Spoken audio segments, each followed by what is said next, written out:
Hai guys, hari ni saya nak buat popiah pisang coklat. Bahan-bahannya ialah kulit popiah, pisang, coklat dan juga coklat rice.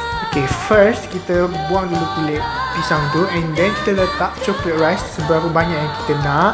Okay, and then kita lenyek-lenyekkan. Lepas tu korang boleh set dulu kulit popiah, make sure kulit popiah tu lembut, betul-betul lembut. So then korang hiris coklat ni untuk dimasukkan kat dalam gulu balutan popiah korang tu.